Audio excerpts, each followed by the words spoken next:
Assalamualaikum warahmatullahi wabarakatuh. Saya Naila Najwa, NIM 1820210036 sebagai perasu materi kelompok tema 6 yang berjudul Perusahaan Pembiayaan Syariah. Dari pemaparan pemakalah atau pemateri, dapat saya simpulkan bahwa pembiayaan berdasarkan prinsip syariah adalah pembiayaan berdasarkan persetujuan antara perusahaan pembiayaan dengan pihak lain yang mewajibkan pihak yang dibiayai untuk mengembalikan pembiayaan tersebut dengan jangka waktu tertentu dengan imbalan atau bagi hasil. Kegiatan dalam perusahaan pembiayaan syariah meliputi yang pertama ada perusahaan leasing syariah, yang kedua anjak piutang syariah, yang ketiga pembiayaan konsumen syariah, yang keempat kartu kredit syariah. Yang pertama ada perusahaan leasing syariah.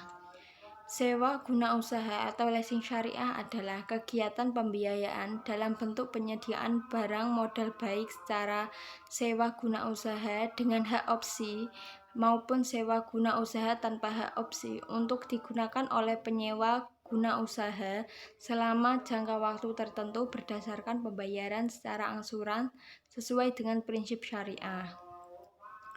Usaha leasing dilakukan berdasarkan akad ijarah dan ijarah muntahiyal bitamlik.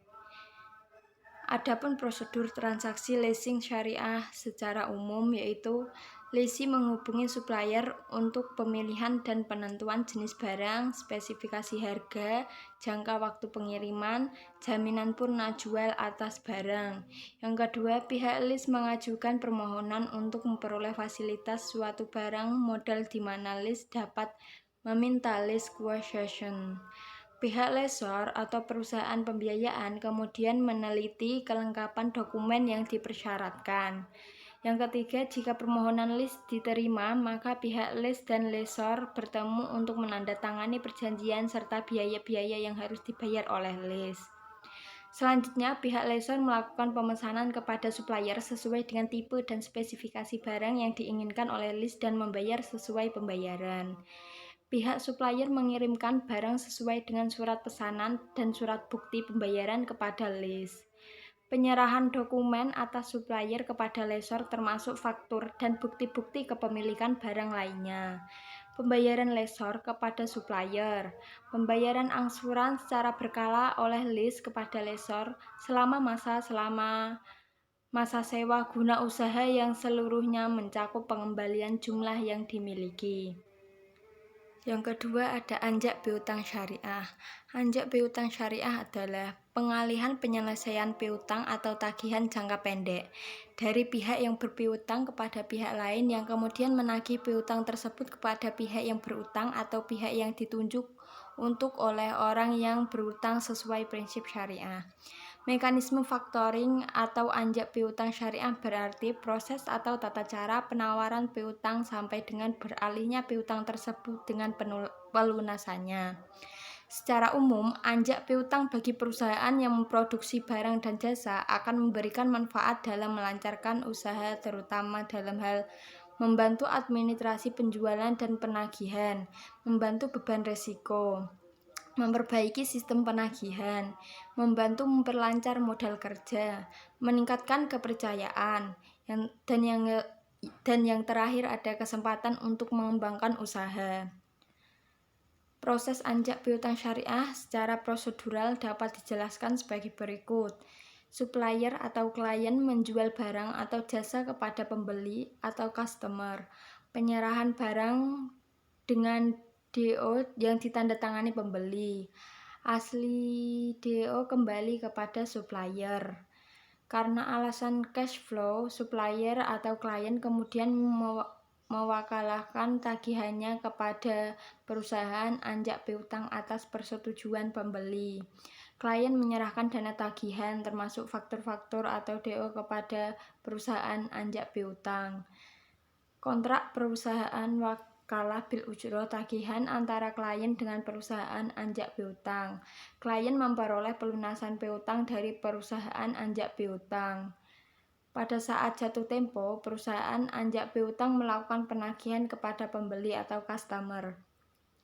Pelunasan utang oleh pembeli. Kemudian yang ketiga ada pembiayaan konsumen syariah.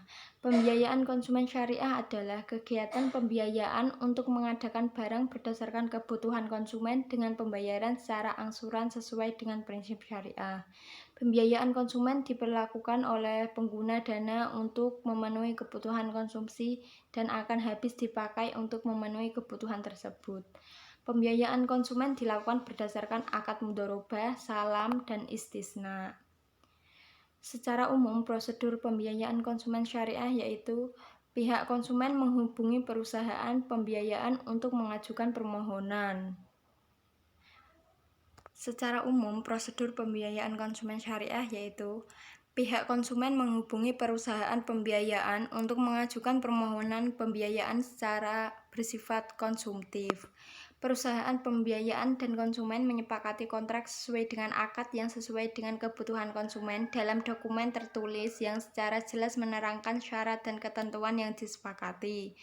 Penyerahan barang pada konsumen sesuai dengan permohonan konsumen. Konsumen membayar kepada perusahaan pembiayaan sesuai dengan kesepakatan kontrak. Yang keempat ada kartu kredit syariah. Kartu kredit syariah merupakan kartu kredit yang menjunjung tinggi nilai-nilai syariah serta mendasarkan ideologi perbankannya pada prinsip-prinsip dalam ajaran Islam.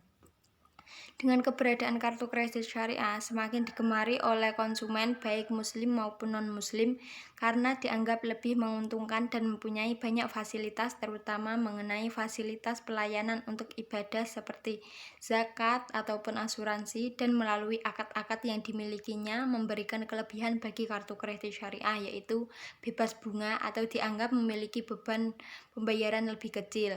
Dengan demikian mengurangi ketidakjelasan dan meningkatkan keuntungan bagi konsumen.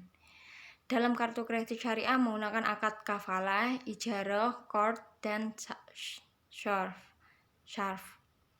Perbedaan kartu kredit syariah dan kartu kredit konvensional. Pada kartu kredit syariah mengklaim adanya skema unik berdasarkan sistem syariah, yaitu akad ijarah, kafalah, dan qard. Akad ijarah adalah biaya keanggotaan atau iuran tahunan, sedangkan kafalah adalah penjaminan transaksi. Qard adalah pemberian penjaminan untuk pengambilan tunai. Secara umum, skemanya seharusnya tidak jauh beda dari kartu kredit konvensional. Tetapi untuk mendukung 3 jenis skema akad tersebut, kartu kredit syariah menggunakan sejumlah aturan pendukung karena tidak menggunakan bunga. Kemudian yang kedua ada kartu kredit konvensional. Kartu kredit konvensional mengutamakan adanya bunga atau misalnya sebesar 2-4% per bulan sebagai bentuk pengambilan keuntungan terhadap pelunasan tagihan yang dicicil. Nilai ini berbentuk bunga berbunga sehingga dalam 1 tahun saja bunganya bisa saja mendekati nilai transaksi awal. Bank syariah hanya mendapatkan keuntungan dari jasa penjamin transaksi dan tidak mendapatkan keuntungan dari bunga tersebut. Sekian, terima kasih. Wassalamualaikum warahmatullahi wabarakatuh.